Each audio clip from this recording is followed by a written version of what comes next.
नमस्कार दोस्तों, स्वागत है शोमुस बाली जी के और एक हेल्थ कंसर्न वीडियो में। इस वीडियो में हम बात करने वाले हैं डायबिटिक न्यूरोपैथी के बारे में। डायबिटिक न्यूरोपैथी क्या है, डायबिटिक न्यूरोपैथी की कॉज क्या है, डायबिटिक न्यूरोपैथी का ट्रीटमेंट और डायबिटिक न्यूरोपैथी का प्रिवेंशन क्या होना चाहिए, इसके बारे में वीडियो में डिटेल में बात करेंगे। आपको समझना पड़ेगा डायबिटिक न्यूरोपैथी एक बहुत सीरियस कंसर्न है उन लोगों में जिनमें डायबिटीज़ बहुत प्रीडोमिनेंट है, मतलब बहुत सालों से डायबिटीज़ चल रहा है उनमें। और बहुत सालों से जब डायबिटीज़ चलता है किसी इंसान की बॉडी में, ब्लड ग्लूकोज लेवल इतना हाई रहता है। High blood glucose level, glucose अच्छा चीज़ है, एनर्जी देता है हमको, मगर ब्लड में ज़्यादा ग्लूकोज होने के कारण वो नर्व को डैमेज करता है तो न्यूरोपैथी होता है। वो रेटिना को डैमेज करता है तो रेटिनोपैथी होता है। ये सारे जो बीमारियां हैं ये डायबिटीज़ के साथ साथ आता है बॉडी में।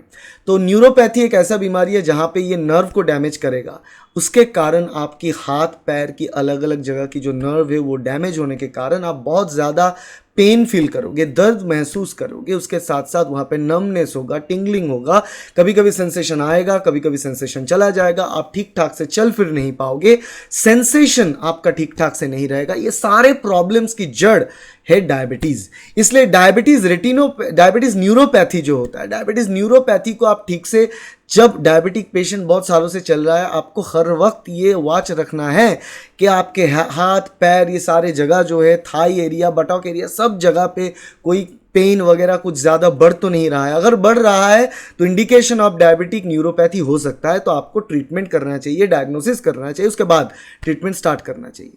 अब बात करते हैं डायबिटिक न्यूरोपैथी की कारण क्या। देखो, डायबिटिक न्यूरोपैथी का कारण, एग्जैक्ट रीजन तो हमारे पास क्लियर अभी तक साइंटिफिक एविडेंस आया नहीं है, मगर ये देखा गया है कि वही पेशेंट में डायबिटिक न्यूरोपैथी, मतलब न्यूरोपैथी उन्हीं पेशेंट में ज़्यादा होता है जिनमें लॉन्ग लास्टिंग डायबिटीज़ है। मतलब अगर डायबिटीज़ किसी को ब्लड शुगर लेवल थोड़ा बढ़ा है, वो मेडिसिन लेके ठीक हो गया विद इन 2-3 मंथ्स, उनमें नहीं होने का चांस बहुत कम होता है। और कई इंसान जहाँ पे जो ब्लड शुगर लेवल है वो 2-3-2.5 साल से बहुत ज़्यादा आ रहा है, उनमें डायबिटिक न्यूरोपैथी होने के चांसेस बढ़ जाते हैं। इसीलिए उसको हम डायबिटीज़ के साथ लिंक करके डायबिटिक न्यूरोपैथी बोलते हैं। अब जनरली ये जो कॉज है वो रेगुलर बेसिस पे हाई ब्लड शुगर रहने से होता है। ब्लड ग्लूकोज लेवल जो है वो नर्व को डैमेज करता है, और नर्व हर प्रकार के नर्व को डैमेज कर सकता है। वो हमारे पेरिफेरल नर्वस सिस्टम को डैमेज कर सकता है, वो हमारे ऑटोनोमिक नर्वस सिस्टम को डैमेज कर सकता है, पेरिफेरल नर्वस सिस्टम और ऑटोनोमस नर्वस सिस्टम दोनों को ही डैमेज कर सकता है, या फिर सिलेक्टिवली कोई सिंगल फोकस्ड नर्व को भी डैमेज कर सकता है। इस हिसाब से जिस एरिया का नर्व को डैमेज करेगा वहां पे इसका सिम्टम्स नजर आएंगे, दर्द होगा और उसके साथ साथ नमनेस, टिंगलिंग, ये सारी चीज़ रहेगा, बहुत टायर्ड रहेंगे आप, अब चल फिरने में आपको बहुत ही मुश्किल होंगे। तो ये होता है कारण वही है, ब्लड ग्लूकोज लेवल हाई है, मगर उसके साथ साथ ओबेसिटी भी एक कॉज है, उसके साथ साथ हाई ब्लड प्रेशर भी एक कॉज है, उसके साथ साथ कोलेस्ट्रॉल लेवल हाई होना भी एक कॉज है। क्योंकि देखो, सारे चीज़ ना लिंक्ड है। जिनका ओबेसिटी ज़्यादा है, बॉडी वेट ज़्यादा, अपर बॉडी वेट ज़्यादा, ऑटोमेटिकली पैर में ज़्यादा प्रेशर आ रहा है बॉडी वेट के कारण। उसके साथ साथ अगर उस बंदे की बॉडी में अगर हाई ओबेसिटी है तो जाहिर है कि ब्लड कोलेस्ट्रॉल लेवल हाई होने बहुत ही संभावना ज़्यादा होता है।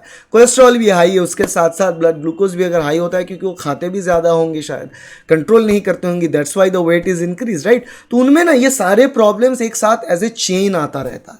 तो आपको क्या करना चाहिए, आपको अगर किसी भी तरीके का इसमें से आप हो सकते हो। देखो, अभी की जो लाइफस्टाइल है हमारा, इसमें किसी की भी गलती नहीं है, लाइफस्टाइल ही ऐसा हो चुका है कि लोगों में ये प्रॉब्लम आ रहा है। तो वहाँ पे आपको यही करना चाहिए, कब चेक करना चाहिए कि आपको न्यूरोपैथी हो रहा है या नहीं। क्योंकि न्यूरोपैथी अगर आपको कंफर्म है तो डायबिटीज़ के साथ वो लिंक्ड है, तो डायबिटीज़ को रेगुलेट करने से उसका जो इम्पैक्ट है वो कम होगा। अब बात कर लेते हैं डायबिटीज़ न्यूरोपैथी की टाइप्स के बारे में। 4 प्रकार के डायबिटीज़ न्यूरोपैथी है। एक तो है पेरिफेरल न्यूरोपैथी, एक है ऑटोनोमिक न्यूरोपैथी, एक है फोकल न्यूरोपैथी और एक है प्रॉक्सिमल न्यूरोपैथी। ये 4 प्रकार की न्यूरोपैथी होता है, डिपेंड करता है कि कहाँ पे वो अटैक कर रहा है, कहाँ पे इम्पैक्ट हो रहा है, उसके हिसाब से। तो इम्पैक्ट अगर पैर में हो रहा है, मतलब जिसको हम पेरिफेरल न्यूरोपैथी बोलते हैं, वहाँ पे इम्पैक्ट होगा आपकी फीट और लेग, ठीक है, यही जगह पे पैर में ही सिर्फ होगा इम्पैक्ट। और जो होता है ऑटोनोमिक न्यूरोपैथी, उसका इम्पैक्ट इंटरनल ऑर्गन्स में होगा, जैसे कि डाइजेस्टिव सिस्टम में हो गया, कार्डियोवास्कुलर मतलब हार्ट के जो सिस्टम है उसमें हो गया, वहाँ पे इम्पैक्ट हो सकता है। अब उसके साथ साथ जो होता है पेरिफेरल हो गया का, और यहाँ पे हमने बात कर लिया वो भी ऑटोनोमिक भी। अब होता है प्रॉक्सिमल न्यूरोपैथी, वहाँ पे जो नर्व हमारे थाई एरिया में जाता है, कमर के चारों ओर बटक वो जो एरिया होता है वहाँ पे जाता है, वहाँ पे दर्द और पेन होना और नमलेस टिंगलिंग, वो होता है जो है आपका प्रॉक्सिमल न्यूरोपैथी। उसके अलावा जो आता है finally focal neuropathy. Focal neuropathy वो होता है जो पर्टिकुलरली कोई सिंगल नर्व को फोकस करके टारगेट किया जाता है। तो वहाँ पर सिंगल नर्व हो सकता है कि वो आपकी ब्रेन के साथ लिंक्ड हो या फिर हाथ के साथ लिंक हो सकता है, तो उस हिसाब से वो न्यूरोपैथी होता है। मतलब ये चारों प्रकार के न्यूरोपैथी में एक ही सिम्टम्स है, उस एरिया में नमनेस होना, टिंगलिंग होना, उस एरिया में झुंझुनाहट सी आपको महसूस होना, रात में आप सो रहे हो और अचानक से आपको ऐसा लगे कि खींच जैसा आ गया, पेन होने लगा, ये सारी चीज़ न्यूरोपैथी के साथ लिंक्ड है। आप शायद सोचते होंगे कि अलग चीज़ें अलग बातें, मगर नहीं, ये सारी चीज़ डायबिटीज़ के साथ लिंक्ड है। अगर आप हाईली डायबिटिक हो, इंसुलिन चल रहा है आपका, या फिर आप हाईली डायबिटिक, मतलब मान लो कि अगर आपकी फास्टिंग ब्लड शुगर जो लेवल है 200 से ऊपर आ रहा है, तो वहाँ पे ये होने के चांस बहुत ही बढ़ जाता है। तो आपके ब्लड ग्लूकोज लेवल को आप कम करें, घटाएं, यही आपके लिए बहुत इंपॉर्टेंट है। अब बात कर लेते हैं डायबिटिक न्यूरोपैथी के सिम्टम्स के बारे में। देखो, डायबिटिक न्यूरोपैथी में नर्व डैमेज होता है। अब वो जिस एरिया की नर्व को डैमेज करेगा उस एरिया में आपको क्या सिम्टम्स आएंगे? दर्द होगा, मतलब पेन होगा, उसके साथ साथ नमनेस, टिंगलिंग रहेगा, उसके साथ साथ उस एरिया फंक्शन करना धीरे धीरे बंद कर देगा, क्योंकि वहाँ पे नर्व जो है वो रिएक्ट नहीं कर रहा है ठीक तरीके से। तो बॉडी का जो कंट्रोल होगा उस एरिया का, क्योंकि नर्वस सिस्टम रिले करता है सिग्नल को ब्रेन तक, उसके बाद मोटर कंट्रोल होता है मसल द्वारा, तो वो चीज़ होने में डिले होगा। तो इसलिए ऐसा हो सकता है कि न्यूरोपैथी के पेशेंट को ऐसे आप चीड़ा लगा दो ऐसे विथ नाइफ, देखेंगे ब्लड आ रहा है फिर भी उसको कुछ सेंसेशन नहीं हो रहा है, ये ऐसा कंडीशन हो सकता है। बहुत दर्द बढ़ सकता है कोई जगह पर, राइट, ये सब हो सकता है न्यूरोपैथी के कारण। अब ये तो है पेरिफेरल जो है न्यूरोपैथी उसके कारण, या फिर प्रॉक्सिमल न्यूरोपैथी उसके कारण। मगर जो ऑटोनोमिक न्यूरोपैथी होता है, जहाँ पे इंटरनल ऑर्गन तक जो सप्लाई ऑफ नर्व होता है वहाँ पे कट होता है, वहाँ पे इम्पैक्ट होता है, वहाँ पे क्या होता है, वहाँ पे उसके कारण बहुत सारे सिस्टम्स में आपके प्रॉब्लम हो सकते हैं। जैसे डिफ़िकल्टी ब्रीदिंग हो सकता है, ब्रीदिंग मतलब आप ठीक से सांस नहीं ले पाओ, ये हो सकता है। उसमें आपकी ब्लड सर्कुलेशन सिस्टम ठीक से नहीं काम कर सकता है, ये भी हो सकता है। सेक्सुअल डिस्फंक्शन भी हो सकता है, अगर वो निचले की हिस्से तरफ जो नर्व जाता है काम कर रहे हैं वो अगर काम करना बंद कर दे तो उसके कारण ये भी हो सकता है। तो ये सारे सिम्टम्स होगा डायबिटिक न्यूरोपैथी की। अब बात करते हैं डायबिटिक न्यूरोपैथी की ट्रीटमेंट और प्रिवेंशन के बारे में।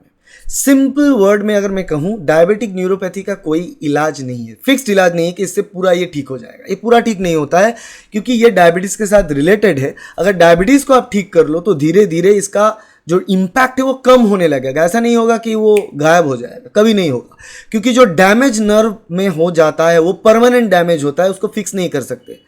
ठीक है, तो ये चीज़ याद रखना कि डायबिटीज़ एक बार हो जाएगा, शायद आप उसको घटा भी लोगे, मगर जो डैमेज नर्व तक हो जाएगा वो डैमेज रह जाएगा, वो ठीक होने वाला नहीं है। इसलिए आपको क्या करना है, डायबिटिक न्यूरोपैथी में जनरली अगर दर्द बहुत ज़्यादा हो रहा है, आप सहन नहीं कर पा रहे हो, पहले तो आप आदत डाल लो। अगर सहन नहीं कर पा रहे हो तो पेन किलर लो। पेन किलर भी ज़्यादा नहीं लेना है, क्योंकि जो डायबिटिक पेशेंट है उनमें अगर पेन किलर भी ज़्यादा लेते हैं, किडनी में भी इंपैक्ट आ जाएगा, तो वहाँ पे और एक ऑर्गन फेलियर होने के चांस रह जाएगा। तो वो चीज़ आप ध्यान में रखें। डायबिटिक हो फिर भी एक चेक में रहकर ही आपको पेन किलर्स लेना चाहिए। आपको धीरे धीरे इसको हैबिचुएट करना पड़ेगा, जो दर्द होगा उसको सहना पड़ेगा।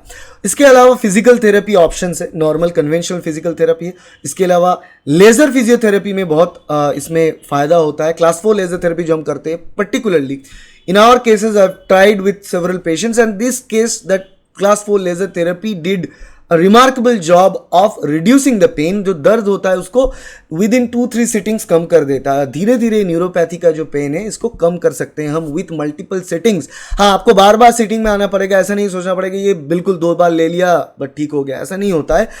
मगर ये बेहतर रहता है, बेटर देन एनी मेडिसिन, क्योंकि मेडिसिन से किडनी डैमेज होगा, यहाँ पर कोई बात नहीं है। यहाँ पर विथ लेजर आपका ट्रीटमेंट होगा।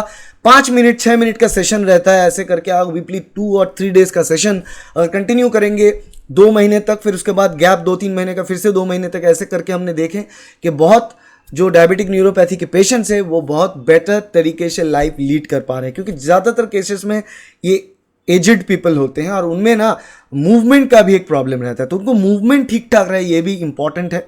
उसके साथ साथ आपको ये भी चेक करवाना होता है कि अगर एज 60 से ऊपर होता है, 70 से ऊपर होता है, तो वहाँ पे पार्किंसन रिलेटेड कोई इशू है या नहीं, इसके लिए एमआरआई रिपोर्ट भी चाहिए होता है बहुत दफ़ा।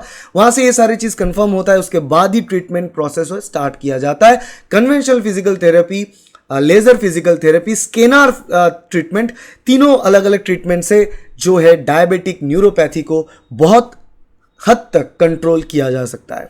वो ठीक नहीं होता, कंट्रोल किया जा सकता है।